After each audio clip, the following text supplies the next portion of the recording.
আমরা যখন নবী সাল্লাল্লাহু আলাইহি ইসলামকে সালাম দেই, দুরূদ পাঠ করি, বিষ্ণু সাল্লাল্লাহু আলাইহি ইসলাম কবর থেকে ওই সালামের উত্তর দেন। আল্লাহ তাআলা ওনার রূহটাকে ফিরিয়ে দেন, উত্তর দেন। সাহাবারা বললেন, ইয়া রাসূলুল্লাহ, কিভাবে আপনি উত্তর দেন? আপনার দেহ মাটি খেয়ে ফেলবে না? রাসূল সাল্লাল্লাহু আলাইহি ইসলাম বললেন, ইন্নাল্লাহ তাবারাকা ওয়া তাআলা হাররামা আলাল আরদি আজসাদাল আম্বিয়া।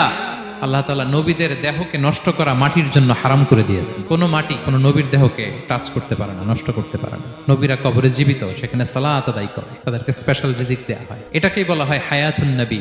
তিনি বারজাকি জগতে জীবিত, উনি উনার কবরে এখনো জীবিত অবস্থায় আছেন, হায়াতুন নবী। তবে আমরা এখন যেরকম জীবিত এরকম নয়, বারজাকি জগতের জীবিত। তিনি ইন্তেকাল করেছেন, মৃত্যুবরণ করেছেন, নিঃসন্দেহে তিনি বারজাকি জগতে চলে গিয়েছেন, কিন্তু সেই জগতে তিনি জীবিত। এবং বিষ্ণু সাল্লাল্লাহু আলাইহি ইসলাম বলেন, আজান শোনার পরে কেউ যদি এই দোয়াটা পড়ে, আল্লাহুম্মা রাব্বা হাযিহি দাওয়াতিত তাম্মা ওয়াস সালাতিল কাইমা আতি মুহাম্মাদানিল ওয়াসিলাতা ওয়াল ফাদিলা ওয়া বা'আথহু মাকামান মাহমুদা আল্লাযী ওয়া'আদতা।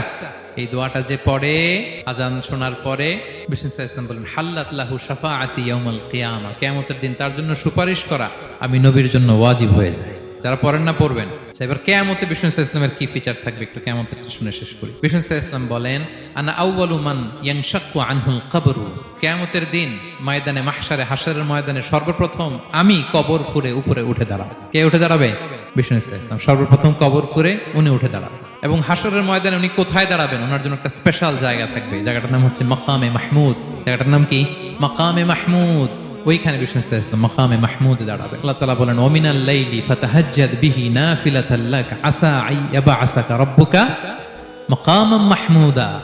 ওখানে বিষ্ণু সাল্লাল্লাহু আলাইহি ইসলাম দাঁড়াবেন, মাকামে মাহমুদে তিনি সিজদায় লুটিয়ে থাকবেন। এবং সেদিন তিনি সুপারিশ করবেন, সাহিবুশ শাফাআ, তিনি সুপারিশ করবেন। অন্য কোন নবী সুপারিশের সাহস করবে, স্পর্ধাও দেখা। আদম আলাইহিস সালাম, নূহ আলাইহিস সালাম, ইব্রাহিম আলাইহিস সালাম, সবাই একজন আরেকজনকে রেফার করে, একজন আরেকজনকে রেফার করে, বলে আমি পারবো না, উনি উনি উনি উনি বলতে বলতে বিষ্ণু সাল্লাল্লাহু আলাইহি ইসলামের কাছে যাবে। মানুষগুলো হয়রান হয়ে যাবে, ক্লান্ত শ্রান্ত ঘর্মাক্ত পিপাসার্ত মানুষগুলো। 50,000 বছর হবে সেই দিনটা, কিয়ামতের দিন। মানুষগুলো পেরেশান, যেই নবীর কাছে যায় বলে পারবো না, উনি উনি। শেষ পর্যন্ত এটা যে বিষ্ণু সাল্লাল্লাহু আলাইহি ইসলামের কাছে ঠেকবে। বিষ্ণু সাল্লাল্লাহু আলাইহি ইসলাম কোথায় থাকবেন যেন? জায়গাটার নাম